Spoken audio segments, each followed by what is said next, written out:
aujourd'hui, l'intérêt que les professionnels coopèrent, c'est évidemment qu'ils partagent le regard qu'ils ont des patients, mais aussi les connaissances qu'ils ont sur la maladie ou les autres, pour mieux soigner la population.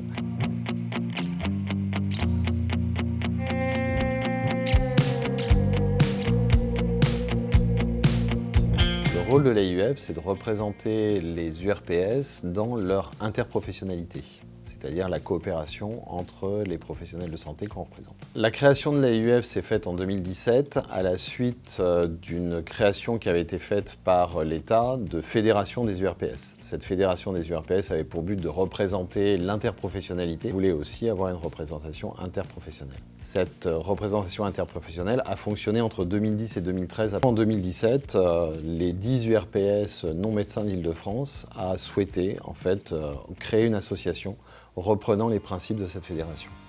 Et sur le financement, l'ARS nous a suivis.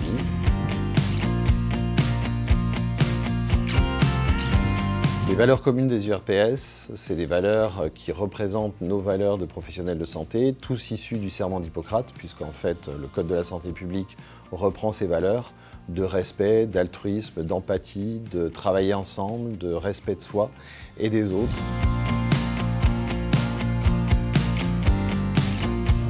La coordination pluriprofessionnelle au service des patients, je la transformerai en coopération pluriprofessionnelle des patients, puisqu'en fait, nous, en libéral, on est complètement indépendants.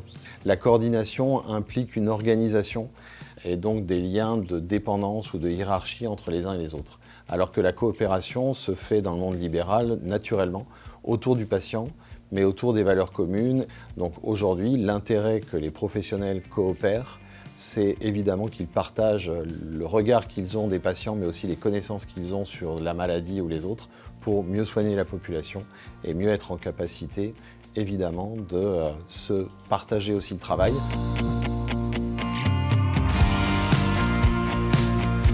Le premier projet qu'on a fait ensemble, c'est déjà un projet de séminaire en commun pour déjà se connaître, pour se reconnaître. Ça a été le premier thème, de savoir quelle est la profession de l'autre. Et ça a été vraiment une richesse parce que c'est vrai qu'on est plutôt seul dans nos cabinets. Et même si on travaille dans des lieux communs, que ce soit les maisons de santé ou autres, ou à l'hôpital, la plupart du temps, on ne sait pas ce que fait l'autre derrière une porte. Après, on a eu des projets en commun, très sur l'organisation et le prendre soin de soi, puisque le but c'est quand même aussi de penser aux professionnels qu'on représente. C'est comment, dans un climat de tension financière sur le système de santé et aussi sur une tension vis-à-vis de la population qui change, comment on prévient en fait le burn-out, l'épuisement professionnel, voire le suicide des professionnels de santé. Et c'est vrai que l'autre partie qui est importante, c'est que dans les textes, nous faisons partie de la démocratie en santé en tant que représentants des professionnels libéraux. Et donc là, on siège à l'Agence régionale de santé avec les fédérations hospitalières, les usagers, etc. Et c'est aussi important de pouvoir porter la voix de tous les libéraux sur ces instances de démocratie où on échange sur l'avenir du système de santé. Je pense qu'aujourd'hui, notre association inter-URPS, elle est, entre guillemets, un élément important dans le paysage, puisque tous les politiques, les patients disent qu'il faut travailler ensemble. Aujourd'hui, on voit bien que l'organisation, l'évolution de nos professions fait qu'en fait, le patient peut arriver dans n'importe lequel de nos cabinets.